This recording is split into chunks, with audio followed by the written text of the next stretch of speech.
All right, what's happening, fam? L.A.R. movement still moving. Book entitled Lessons from a Non-Custodial Father. Amazon Kindle Create Space. The Fear of the Black Male Patriarchy. You know, the number one person that the number one people that black women don't listen to and ignore the most in the black community are happily married black women who have great lives.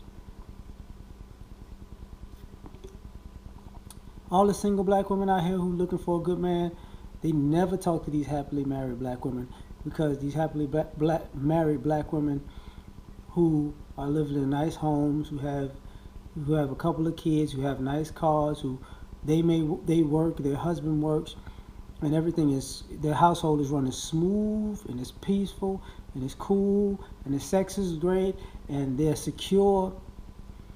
They don't like them because they're living in the patriarchy. Now, the weird thing about that is this.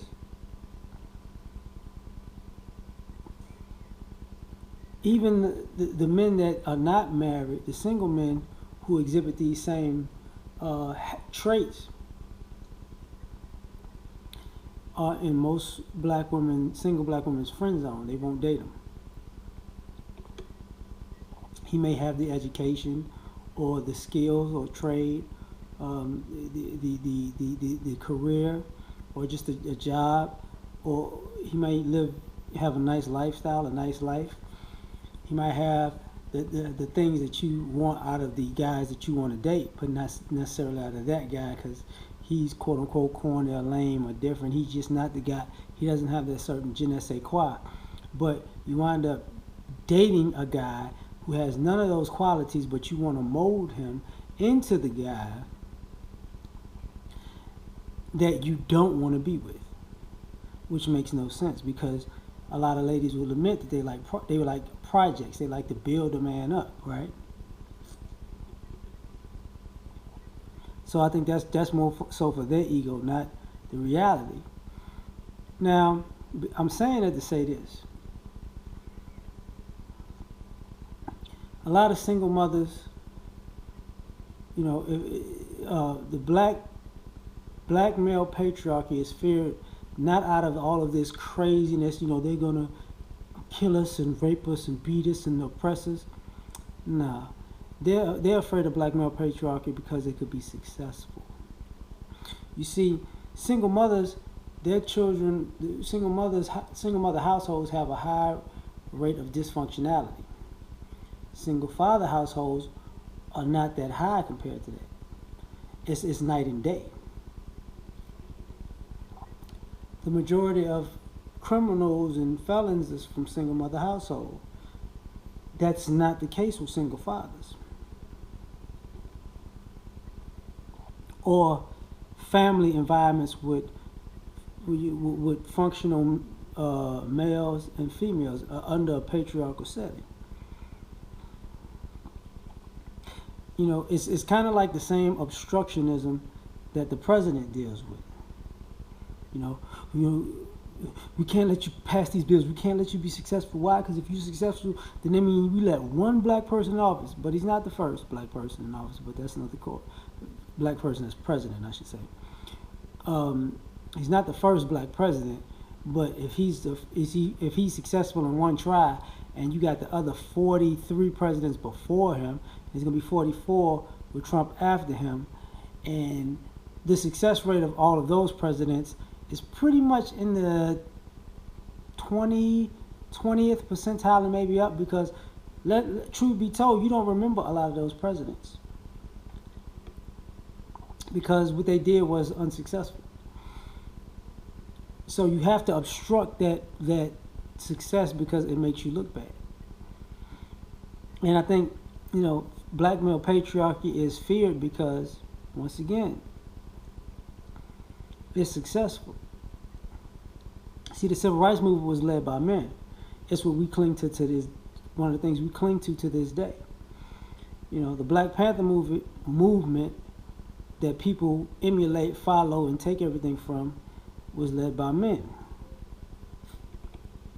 Not saying women weren't involved in these things, but I'm just saying that the head figure were male. So there's a patriarchy. The Pan-Africanist movement by men. So all of this, even so the base for all of our success, the Black Wall Street by men.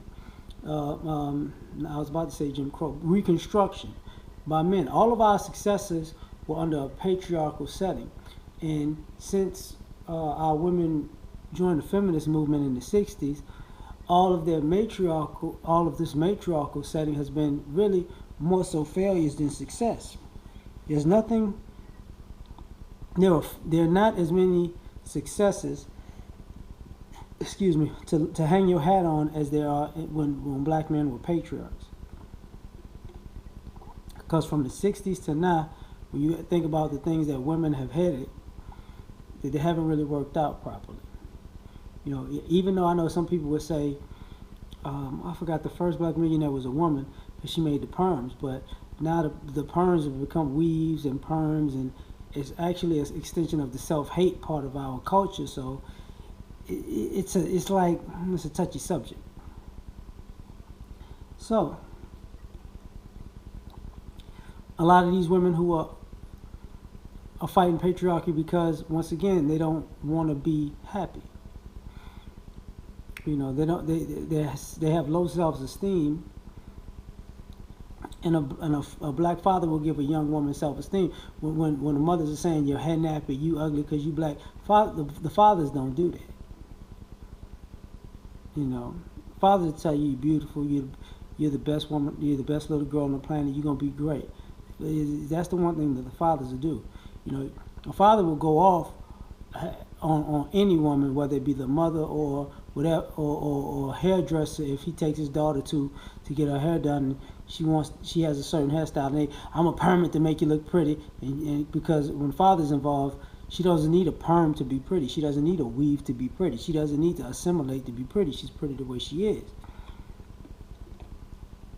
I'm just saying. So they will protect her. Like the black male patriarchy's fear is really of success, because the protection that black women are looking for is in the black male patriarchy. And when I'm talking about the patriarchy, see, when we talk about men, black men, the real men that are about their business and successful are the ones that you call lame and corny, but they're educated. Everything that you say black women are successful at, when they're a black man, it's lame, it's corny, it's marginalized, so it's not good. But the people who are the opposite, the antithesis of that, who are dysfunctional and incompetent, those are everything to look for. The reason being is because you can make those guys the face of the community if you give them pussy, because that's all they want, and they have no power. They have no drive. They have no ambition. They are not forward thinkers. They are not good people. So when you hang your hat on them, you know they're gonna fail you. But see, the guys who you know are gonna come out on top, it's not a good idea, because that's a shot to the success of matriarchy, which hasn't really been a success. Single mothers have issues. Even when you look at the incarceration rates, single mother households are far more likely to create criminals than single father households, than households of two-parent households. So of the three categories, single mothers are the worst. So you have to fear black male patriarchy, because black male patriarchy would be success, and which means that success would mean that the feminism and matriarchy that black women have subscribed to for the last 40, 50 years is a complete failure. Just like thus the obstructionism. Because black men succeeding at being better parents and raising children that they create a better society really, really scares the shit out of a lot of black women, because they don't feel like they'll get any credit. And ironically, the most feminine, pretty black women, the coolest, the most wanted and desired black women come from the eras where there was a black male patriarchy. It comes from the Reconstruction eras. It comes from the Civil Rights eras. It comes from right after the Civil Rights era, like somewhere close to the 80s, you know what I'm saying? Everything else, because it wavers from the 60s to the 80s because of the deterioration of patriarchy, or black male patriarchy, to say that. Because Pam Grier didn't need a perm to be a sex symbol. I'm just saying. You went from Pam Grier not needing a perm to Claire Huxtable with a perm, but she was still the woman that everybody wanted. She might not have been. She wasn't necessarily a sex symbol, but she was the woman everybody wanted. To now, it's just Thoughtapalooza. So that's my thoughts on this. I might make a part 2 to this. I'm not too sure though. All right, peace.